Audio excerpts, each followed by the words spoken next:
What's going on, everybody? This is Afro Think Tank. I'm here to bring you something that came to my attention that no one is talking about, and that's what's happening in Uganda. Okay, well, Uganda is suffering from dictatorship, from xenophobia, from tribalism, right? And they're trying to pull themselves out of that. And the youth, the young, they want to change their country, and they want a democracy, and they want to move forward like the rest of the world.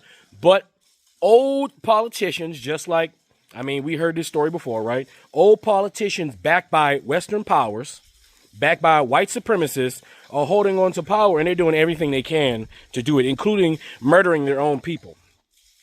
So you have the current president dictator, Museveni, right, who's given power to his son, because some of these old politicians, they view secular power as like divine right?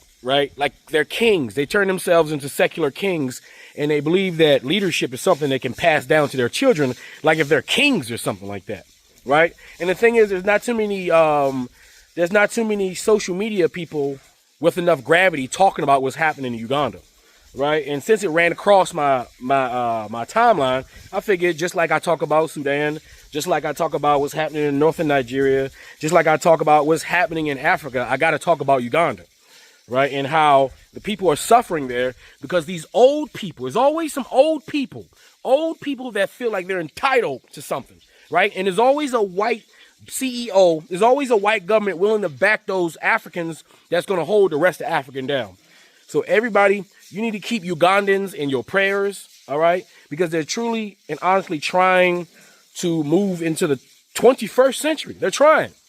But old people hold young people back. Just like in America, you see old people hold people back.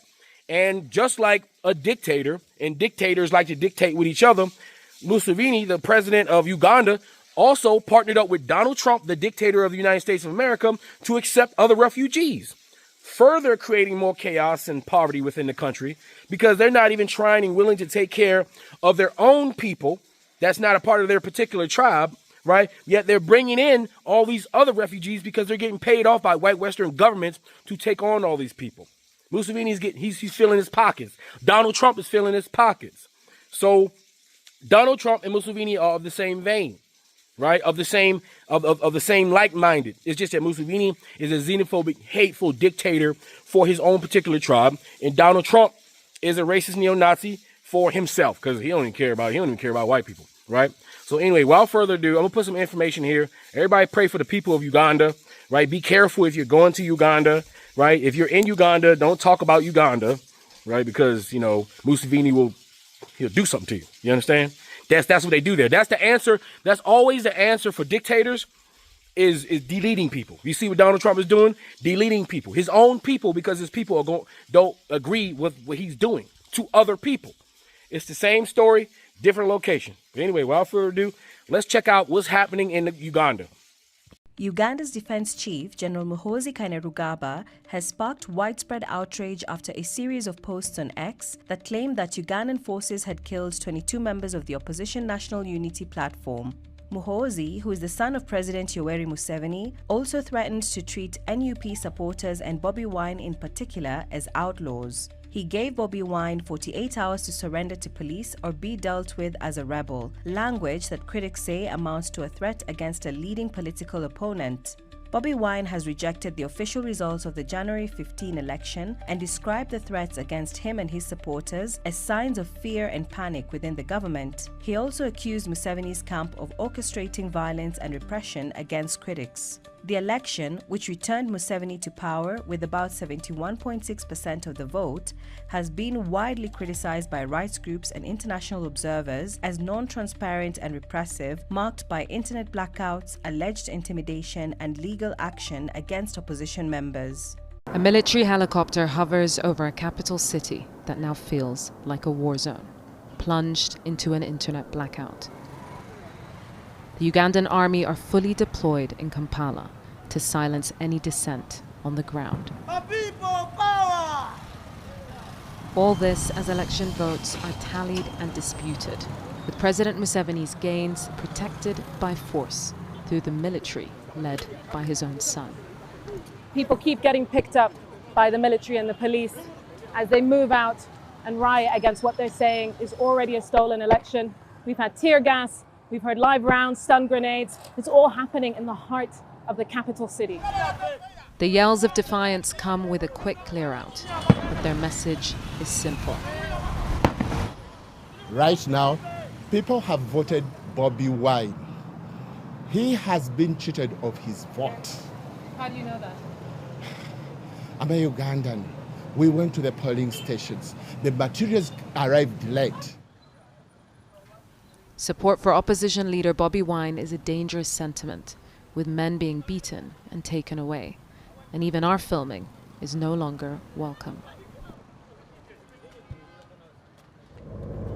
We're pulling out of the city centre. We've been held by dozens of military officers, heavily armed, who told us we were not allowed to film, that this is not election day. We were threatened and eventually released, but it's been made very clear that they don't want the world to see what they're doing here in Kampala today.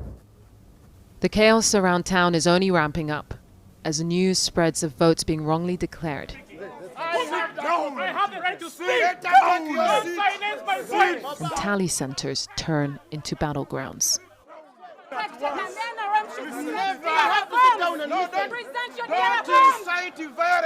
We have Ugandans that have voted, and this is their right to choose a leader. So I don't know, the international community, what can they do for us? Because us Ugandans, we have tried to fight. We have come out and voted, and we have requested without violence.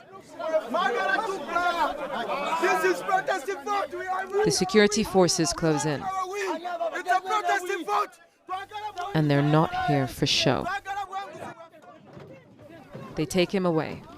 Another arrest added to the hundreds My name is Senyondo Sulaiman. They are arresting me over process. held for demanding democracy. Give them space, okay? They're taking me over nothing. They have left out to the criminals. Of Uganda's opposition leader Bobi Wine is in hospital after soldiers forcefully entered their residence overnight, choking her and beating up her staff. A Ugandan newspaper posted this video filmed by Bobi, which shows soldiers entering the compound in Kampala. Her husband is in hiding after escaping a previous raid on his home hours before he was announced the runner-up to President Yoweri Museveni in the January 15 presidential election. They came to terrorize me, to put me in this situation so that wherever my husband is, he can come out. I want to encourage him to stay wherever he is. I am okay. I can take care of myself. And the other thing, they came to steal our property because they stole everything valuable that we have. Fellow Ugandans, my name is Chagulanyi Sentamu Robert, also known as Bobi Wine. Today is Saturday, the 17th of January 2026, and the time is 9 a.m. in the morning. My wife and I have been under house arrest since the 15th of January when we had elections, and yesterday our house was raided by some police officers together with a number of other unknown individuals in plain clothes. They used ladders to climb over our fence. They cut off our electricity, they cut off our cameras, and they were being assisted by a helicopter that was hovering in the sky of our compound and providing them light as they were doing what they were doing. Amidst that raid, I was able to use my skills and escape my house. But I know they're looking for me. But even if they succeed and get me and do whatever, I want to say this to you, fellow Ugandans. First and foremost, we reject whatever is being declared by Mr. Byabakama, because those so-called results that they're declaring are fake and they don't in any way reflect what happened at the polling stations or what is at the declaration forms. And therefore, those results, the so-called results, are fake. After arresting almost all our agents, after ballot stuffing, and after shutting off the internet, the regime is trying to once again rig the elections. What happened in the polling station is a completely different story, and we demand that the internet be restored and the rightful declaration forms and tally sheets from the districts are uploaded on the internet so that the people of Uganda can see the rightful results in transparency. We also demand that they halt whatever declaration is going on until the internet is restored and until the people of Uganda can follow up on the results in transparency.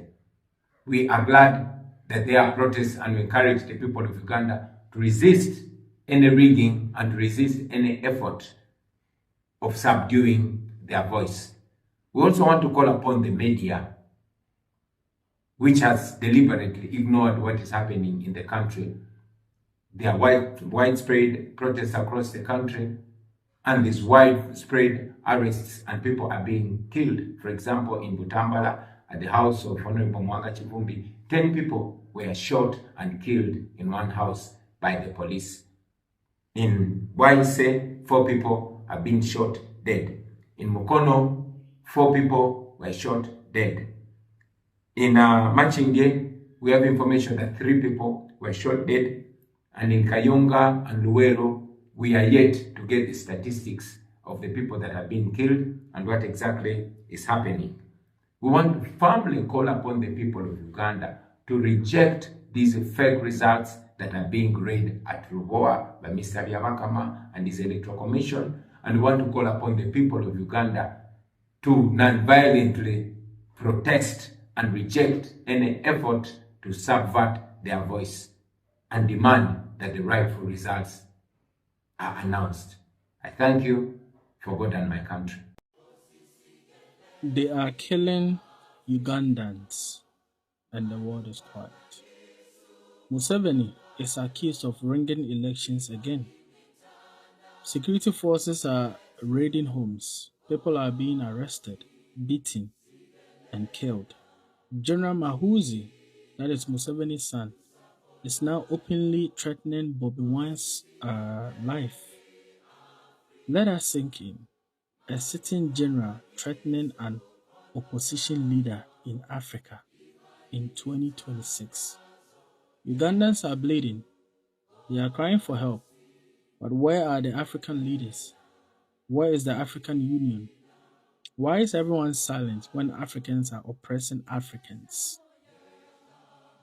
Now Ugandans are calling America for help, and the US is responding. So I have to ask this question. Are we waiting for foreign powers to come and save Africans from African leaders? Is this what African unity really means? A lot of people shout unity online, but when people are dying or when people are going through oppression, those people keep quiet. Uganda is not a movie. People are dying right now as I speak.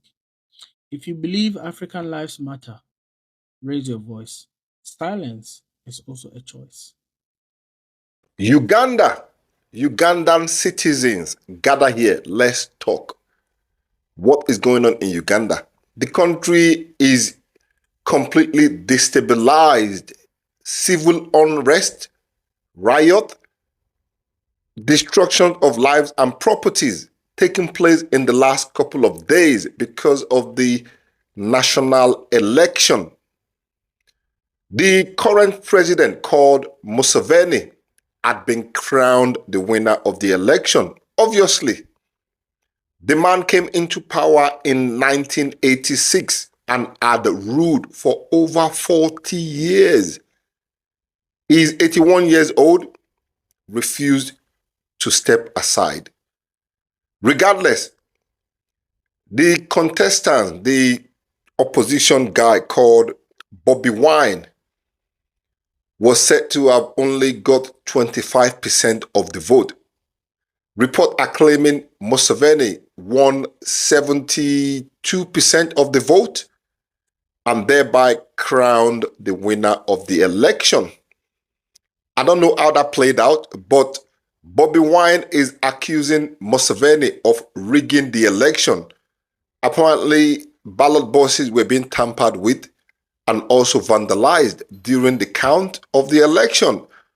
The United Nations, that stupid organization, United Nations Observer claimed there are no irregularities in the election.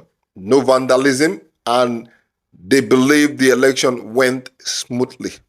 So, Museveni has been crowned the winner of the election. Internet is shut down, no news, nothing is going in or out of the country. The government claimed the reason why they shut the internet down is because they want to prevent misinformation, they want to prevent incitement of violence, and also to contain the problem locally, nationally, and get everything back up and running. At the moment, as at the time I was making this video, today, the 17th of January 2026, the internet is still down. Their report, the riot continues. But we are not getting any information, nothing at all. I've decided to make this video on the back of my own understanding. So, Ugandan, gather here. What is going on in your country? What do you think about the election result? Museveni has been crowned the winner. Do you agree with that? Bobi Wine said the election was rigged. How true is that? These are the questions I'm asking. I'm only doing this video based on the little information I have. This situation happened about a few days ago, but because we couldn't get any details or anything at all from inside the country, I've decided to make this video with the hope we'll get more information in the comment section. I've also made this video, exactly type of video, on my backup account, Big Shy 412. Those of you that are there probably have seen it. But again, here we are on Big Shy 411. Ugandan, how we doing? My African brothers and sisters, gather here. Let's talk about Uganda. Uganda is facing a deepening humanitarian crisis, driven by disease outbreaks and a growing influx of refugees fleeing conflict. Here are 5 things you need to know. Uganda hosts the largest number of refugees and asylum seekers in Africa, nearly 1.9 million people, mainly from the Democratic Republic of Congo, South Sudan, Sudan, and Burundi. The recent escalation of violence in the Democratic Republic of the Congo has forced more than 60,000 people to flee into Uganda. Despite successfully containing an Ebola outbreak this year, communities and refugees continue to battle mpox, cholera, and measles. While the government and humanitarian partners continue to respond, dwindling funding threatens to stop essential refugee support programs. To help urgent needs, the UN Central Emergency Response Fund, CERF, allocated $2.5 million to enable partners to provide clean water, food, healthcare, nutrition, and protection services for newly arrived refugees. CERF is a lifeline, but we can't do more with less. You can make the difference. Donate. Uganda's general election went as most expected. Yoweri Museveni has entered his 5th decade as president of Uganda, and he's violently silencing anyone who dares to question it. It's alleged that 81-year-old Museveni won Thursday's election with 71.6% of the vote, while opposition leader and former pop star turned revolutionary Bobi Wine only secured 24%.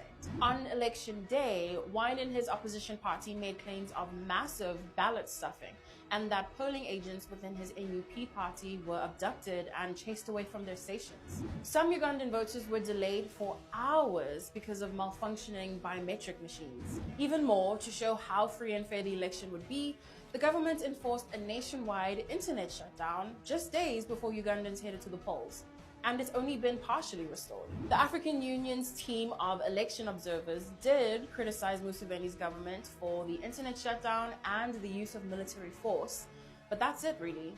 Museveni's son, who is the head of the military, has been gloating about how the Ugandan army has murdered its own people who happen to support the opposition party. He's also been making direct death threats to Bobi Wine himself. Wine is currently in hiding, but told the BBC that he will not contest the election in court as he has no faith in the judicial system.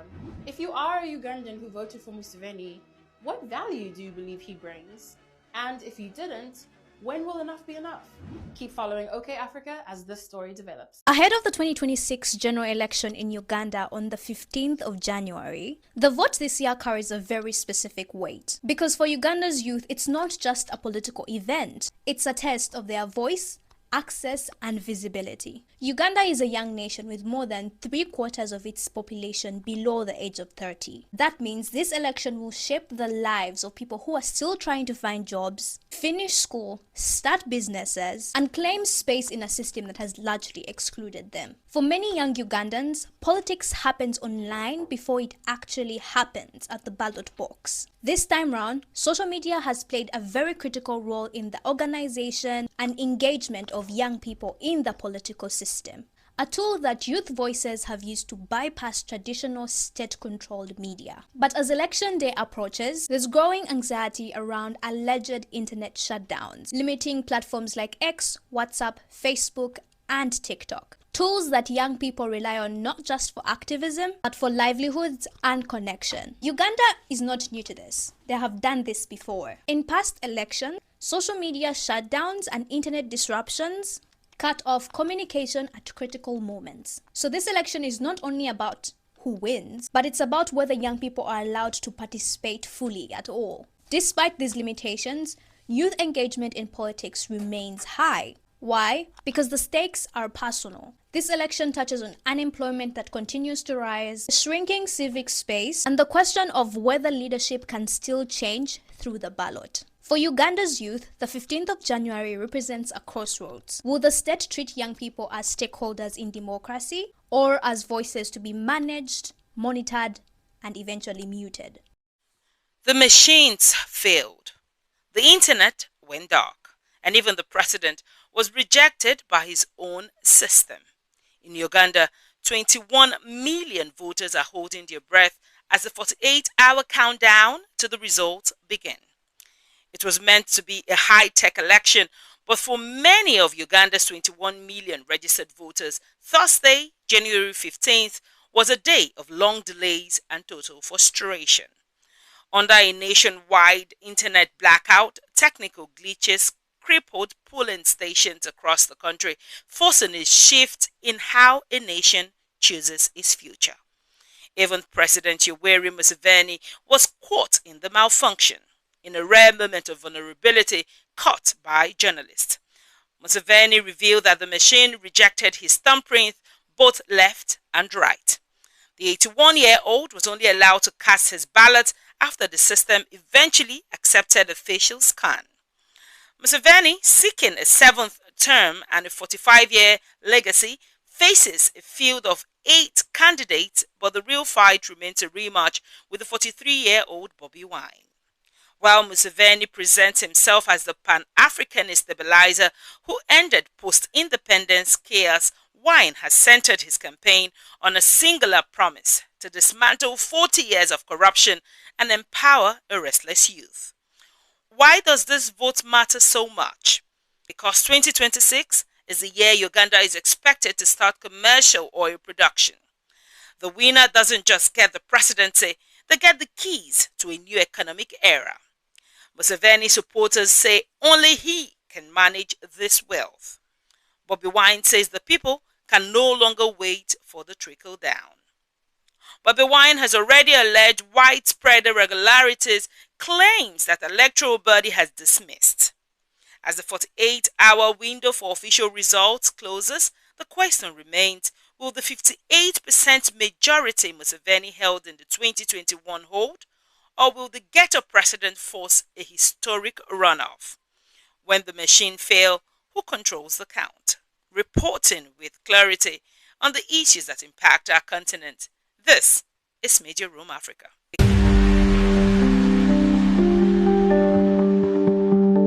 Immediately, Museveni started beating people and harassing them after the turn-off of internet. Right now, as we speak, the internet in Uganda is shut down.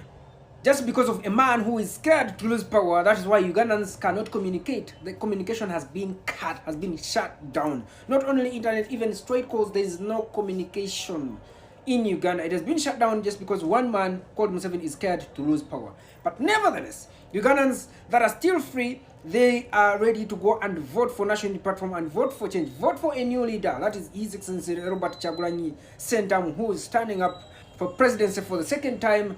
He ran for presidency in 2021 and there was a lot of vote rigging. We all know that why the internet is shut down is primarily to, of course, most of our staunch leaders and supporters plus activists, they are being abducted in huge numbers and others are running for their lives because they are being hunted by NRM goons plus security organs. So we all know that immediately as soon as they switch off internet, they start vote rigging. They start rigging votes. So there is a lot of videos circulating where we seeing rampant vote rigging in different areas of Uganda.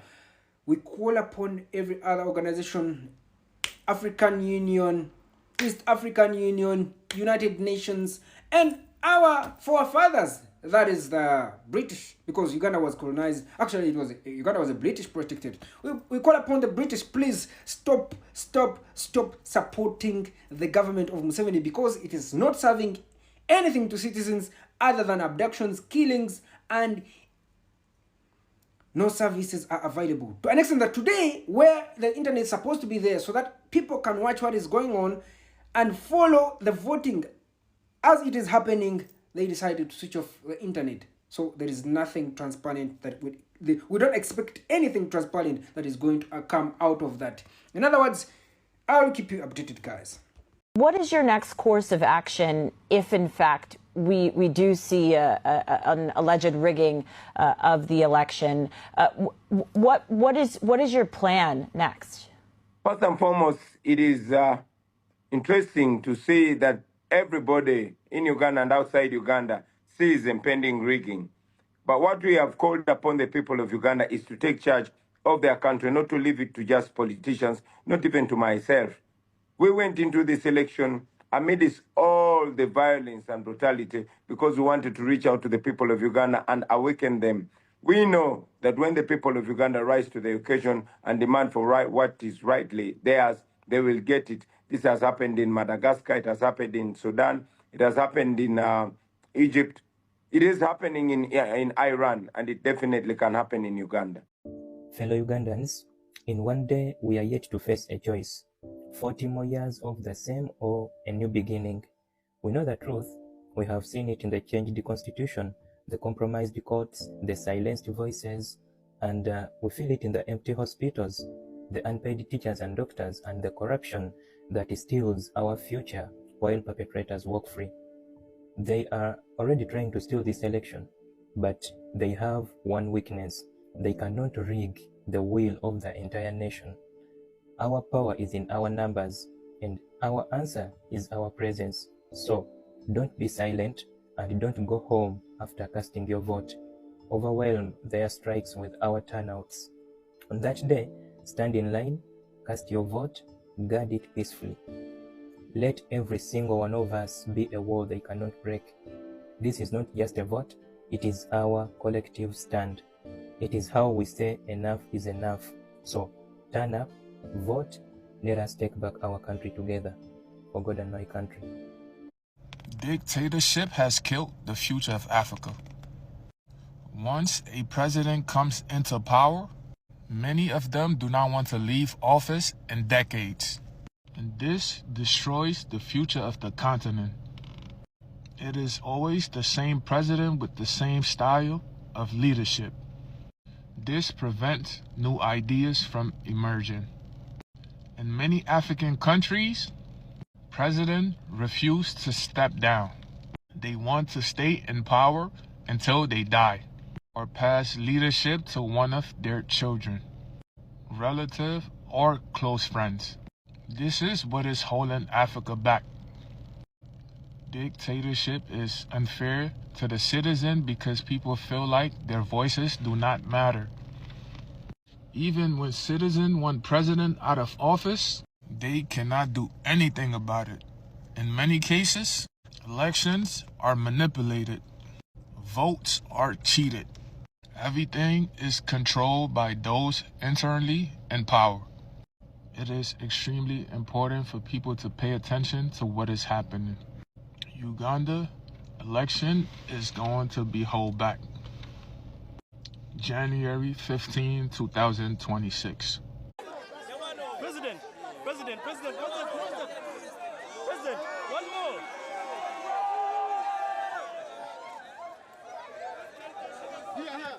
As we hold our general elections in Uganda, the world should be reminded that we're holding elections in the dark. The internet has been switched off across the country. This is done in order to facilitate the intended rigging of the regime. Otherwise, why would the people of Uganda be denied the right to communicate, and why the Ugandan election should be held in the dark? Free Sudan! Boycott diamonds and gold! Free Sudan! Boycott diamonds and gold! We most definitely cannot forget about the people of Sudan. Thanks for watching Afro Think Tank. Don't forget to like, share, and subscribe. And follow me on Substack and Patreon for more content. Remember, it's Pan-Africanism or nothing.